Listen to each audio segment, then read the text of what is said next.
What is up, y'all? It's your girl Alina back for another video, and in this one we'll be diving into the 5 things you need to know all about this very first full moon of the year, this January 2023 full moon in the watery, intuitive, fluid sign of Cancer. Yes, the background looks a little different. She looks a little different. We're wearing some yoga, attire today, and that is because this video was made a little last minute. As many of y'all already know, I run the Auralign Astrology planner line, and it is planner season, baby. So I have been fulfilling orders, and I thank y'all for your patience with this video. But before we dive in, I wanted to mention that we are actually doing a New Year's sale for the Auralign Astrology planner line, including wall calendars, all the things, where it will be 20% off.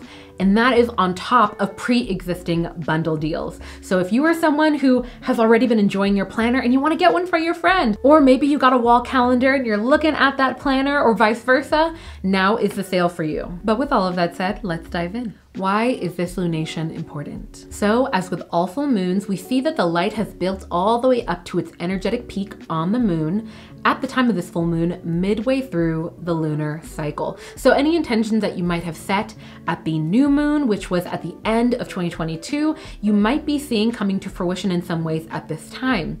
Full moons are also seen as a time astrologically that can evoke heightened emotions, where just as we see that the moon can raise the tides, so too can it raise our emotional and intuitive abilities. Now, while some associate that with something more negative, oftentimes when we see these heightened emotional and intuitive states, it's actually very informative for us. It can highlight things that might still be triggering us that we didn't realize. We can notice in others what triggers them. And as many of y'all know, emotions are such a broad spectrum that includes happiness, joy, love, and connection. On the other hand, heightened emotions can also look like certain things that we might have been holding down coming to the surface. Overall, lunations like full moons and new moons directly impact things that involve our emotional state, our relationships, and things like fertility and connection. The moon impacts our inner world overall. So when we see that there's a full moon, we can see a lot of our inner world coming to the surface. By the way, if you notice that my face looks a little bit more orange, the sun is setting and I'm literally racing against the setting sun, so yeah.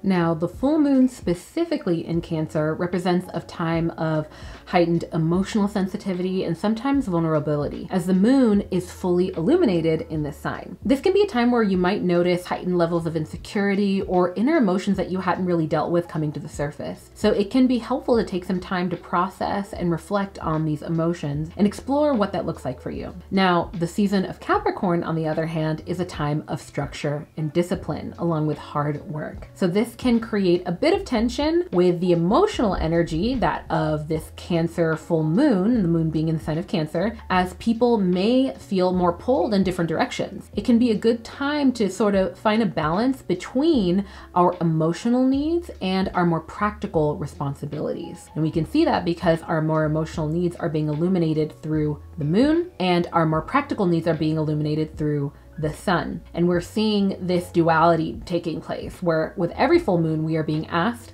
to strike a balance between the two. All right, next up, what transits impact this lunation? First up, we see that the moon sextiles Uranus. Now, a sextile between the moon and Uranus can be a time of unexpected change and sometimes even liberation. So the moon represents our emotions and our inner world, as many of y'all know, while Uranus is associated with innovation, change, and sometimes upheaval. So when these two planets form a sextile, it can be a time when we are open to trying new things and breaking free of any type of old patterns or habits that we might be trying to work through. Next up, we see the sun trining Uranus. Now, a trine specifically between the sun and Uranus can be a time of innovation and breakthroughs, where we see that the sun represents our sense of self, our identity, and sometimes our purpose and ego, how we present ourselves to the world, while Uranus is associated with our innovation, change, and like mentioned before, upheaval. So when these two planets form a trine, it can be a time when we can feel more energized, sometimes even inspired. So with that said, this is the type of transit that can help us to be more comfortable with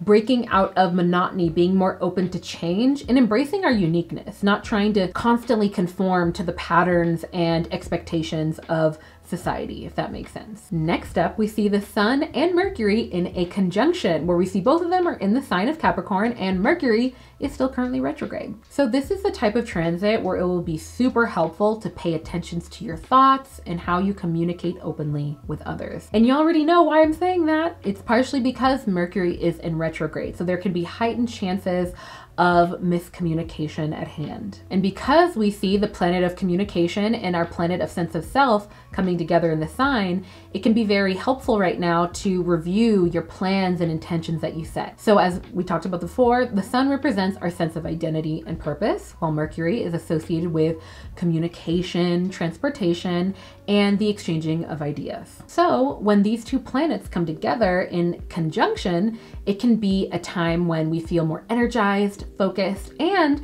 we may even feel more inclined to express ourselves and share our ideas with others. This is especially because the Sun, which is in Capricorn, represents a time of structure, discipline, and hard work, while Mercury retrograde can be a time of reviewing and reassessing the past. So you actually may find yourself reflecting on your goals and plans, and you may be more inclined to review and revise anything that you feel might not have worked for you in the past, or just kind of tweak things to work for you in the future. This time in general can be good for taking steps back and considering what is most important to you. Capricorn is really good at doing that. And to make sure that your actions are actually aligned with your values and specifically your long-term goals. All right, by the way, if this video has resonated with you so far and you're enjoying it, be sure to hit the subscribe button and turn on the notification bell, because I make videos like these for every full and new moon. All right, next up, let's talk about ways to align with this energy. So overall with this lunation, it'll be super helpful to reflect upon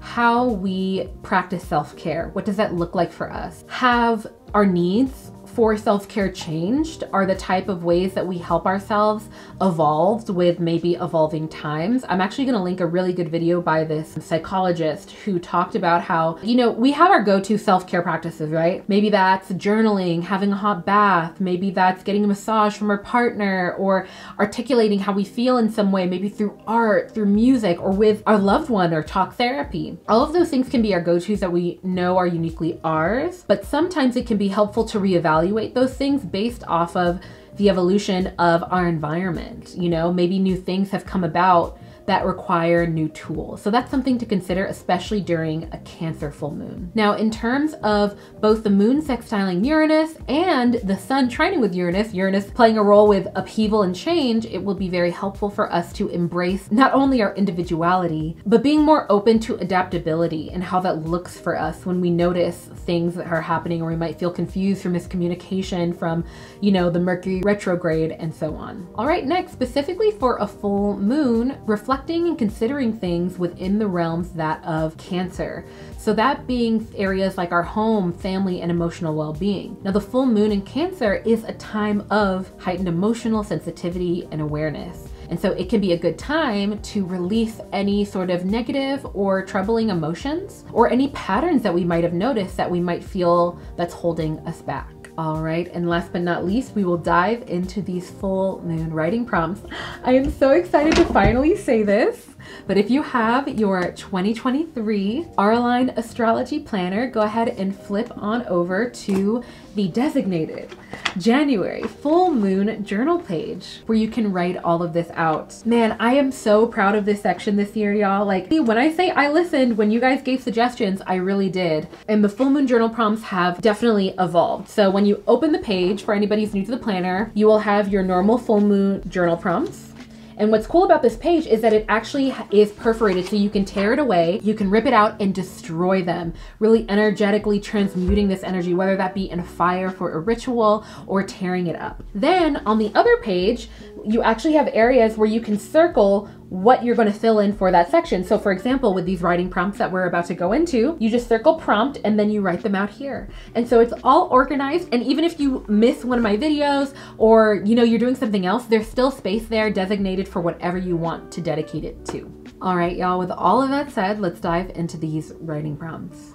Are there any challenging emotional patterns that you have noticed and are ready to release? How can you better care for your emotional well-being and nurture yourself during this time?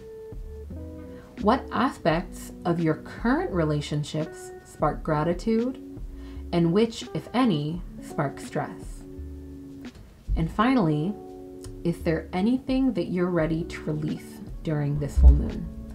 This can look like limiting beliefs, habits, patterns, people, or environments that no longer serve you.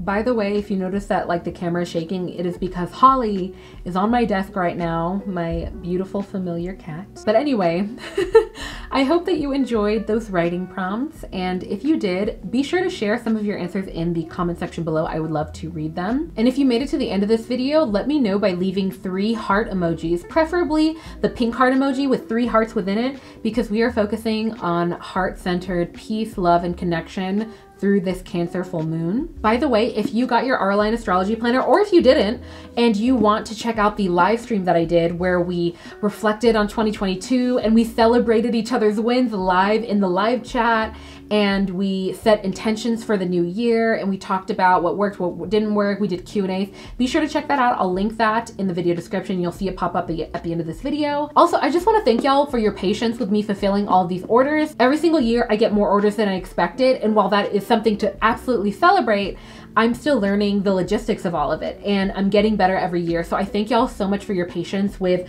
you know, emailing me if you needed anything having to do with the planner, sending out your kind words and support, and just overall your patience. I really appreciate it. And if you are interested in getting your Auralign astrology planner, be sure to go grab one. We're actually doing a sale right now, so check it out. But yeah, with all of that said, I will leave you with my favorite quote, and that is, be gentle with yourself. Because life is about the journey, not the destination. Okay, peace.